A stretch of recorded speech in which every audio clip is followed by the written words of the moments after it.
Welcome to our special interview with Craig Shallahamer, the founder of OraPub and Oracle AC Director, and the esteemed applied AI scientist at Viscosity North America. My name is Alina Skripanis. I'm the marketing manager at Viscosity. Hi, Craig. How are you doing? Doing good. How are you, Lena?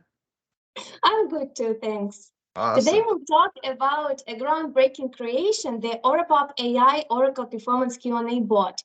Craig, what inspired you to create this Oracle Performance Q&A bot? What problem were you trying to solve? I think initially I just wanted to get into this part of AI and start exploring that.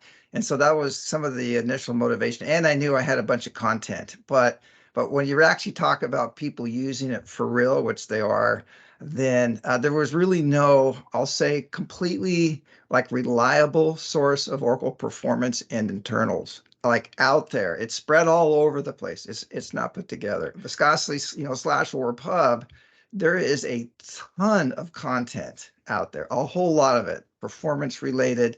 And so it just seemed like, gosh, we got all that content, but a lot of it's hidden. People just don't know about it. So let's combine that and create a reliable source for people to use. Could you share more about key challenges you faced during the development process of this bot, particularly in the context of Oracle performance analysis and tuning? So one of the first thing I encountered was, well, what content? Like what content do I want? If I make it too broad, then the bot's not really going to be specialized in that, in Oracle performance. So I needed to determine, well, what content?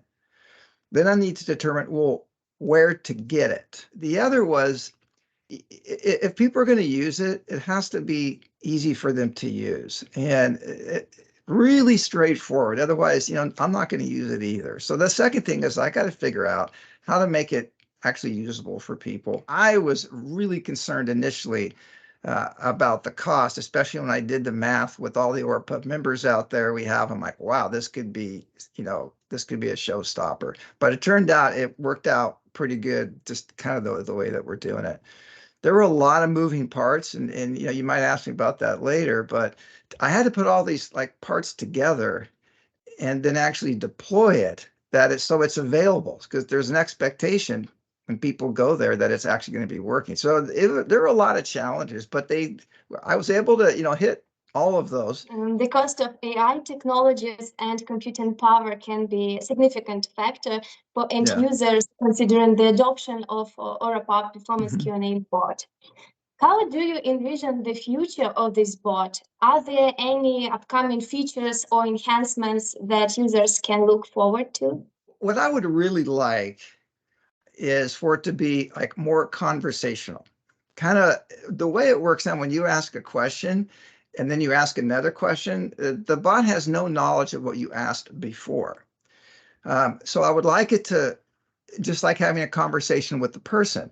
What that does is it kind of takes some of the stress away of, I have to ask the question just right. Because if it's not just right, I can rephrase it a little bit, but the bot knows what I said before. So hopefully it will kind of put those two together and it'll get a much better understanding of the question.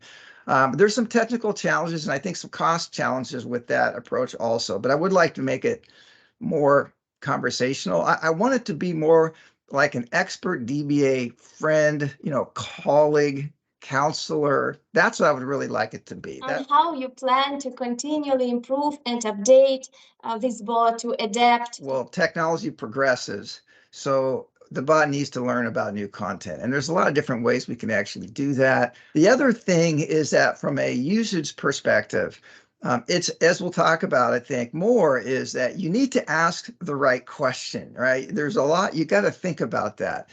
And so I would like it so you don't have to ask the question just in the right way. So it's just how you would actually talk. I would like it to change in that way for sure.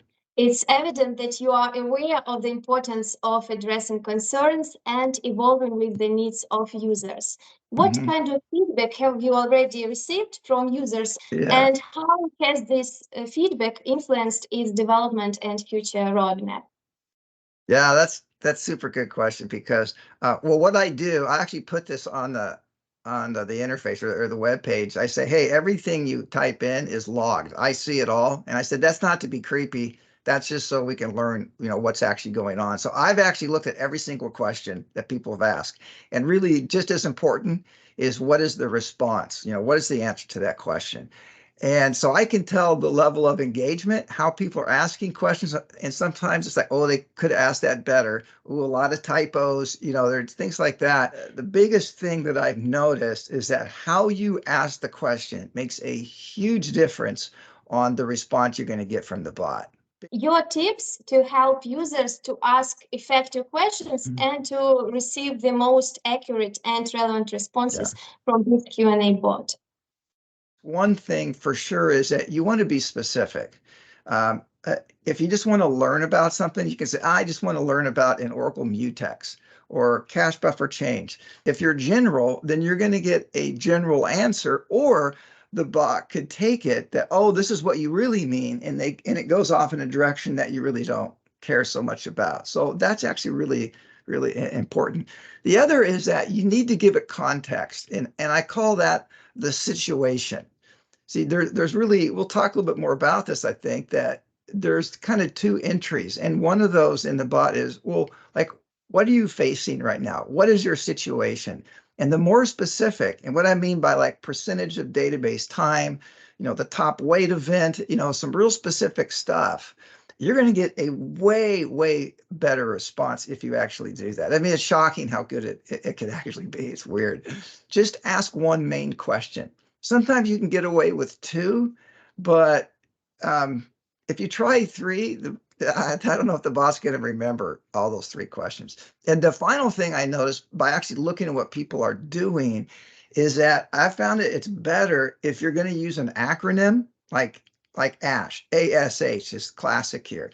You can use ASH, but sometimes it's good to put like in parentheses, put active session history, right? Or put the ASH in parentheses, but give the bot both, because depending upon the content, it might kind of key in on one of those and it like might miss it. Thank you, Craig, for sharing your valuable tips and insights on the OraPub Performance Q&A bot.